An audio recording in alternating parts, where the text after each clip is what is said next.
New York Jets back to winning football games the way it should be. Inside, and a beauty! Hall running free! Breece Hall inside the 10! He's gonna score!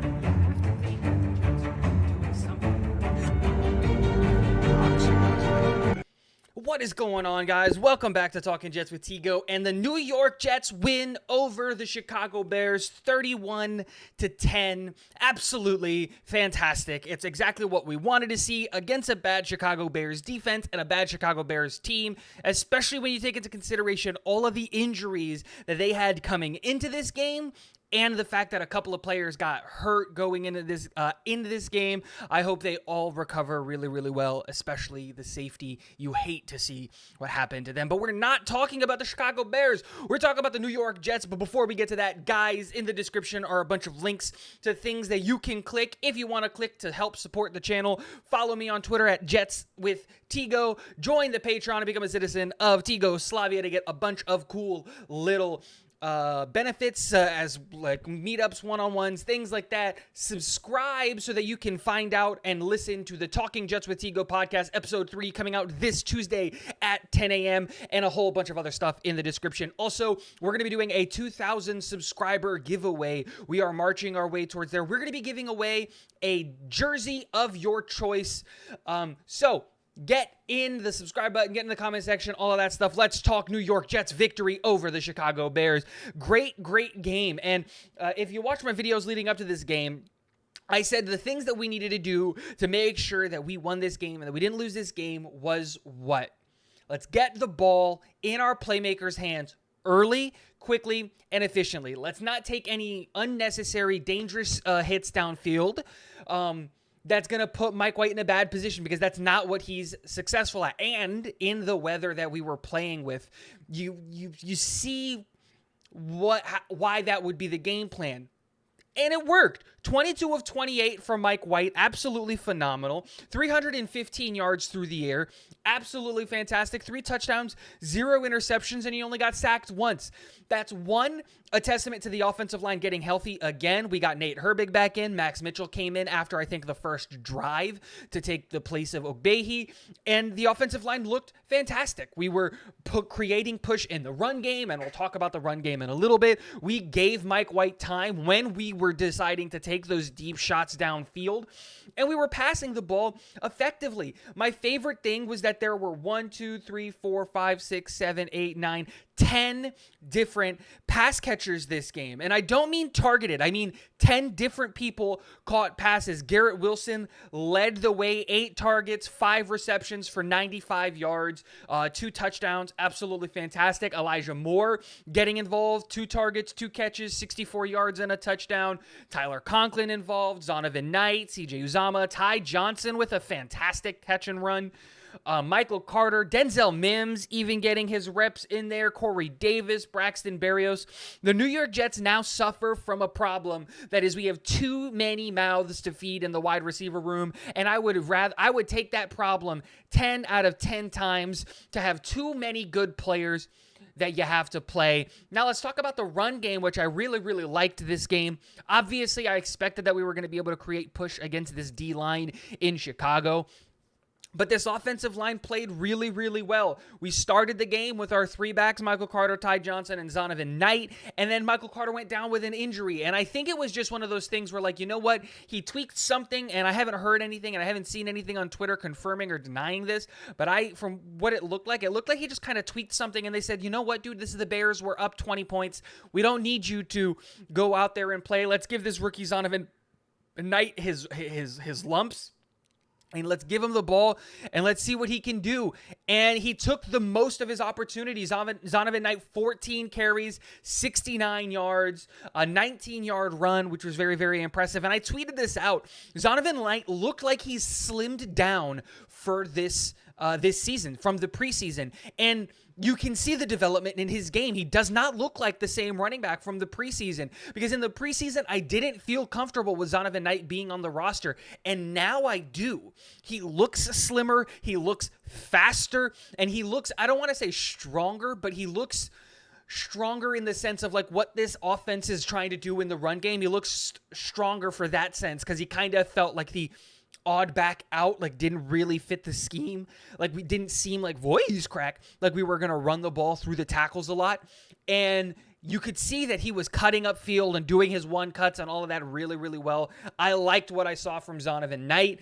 And it really made me feel better about the fact that, you know what, we didn't activate Brian Robinson. And it's probably due to the knee that he's having and that he's dealing with.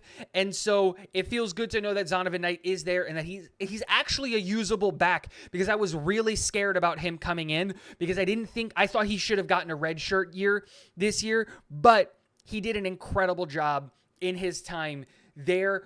Ty Johnson with 5 runs for 62 yards. That's the Ty Johnson that I expected. That's the Ty Johnson that I see and I know that the New York Jets see. The man is dynamic in space, and if you can get him the ball in space, he makes men miss, and that's what he does. Ty Johnson really should be running back 3 on this roster, and I'm going to stand on that because he's that good. Now, I know Jets fans hold a couple of drops and bad games and things like that from last year against him, but that was a bad Jets team. This is a much, much different team, and I'm telling you right now, he is the only running back on our roster, because Bam is hurt, that has home run hitting potential every time he gets the ball. He has that breakaway speed and stamina to where if he gets out into open space and he can make the last man miss, he just has that potential built in. Absolutely phenomenal. And then we got to talk about defense, right?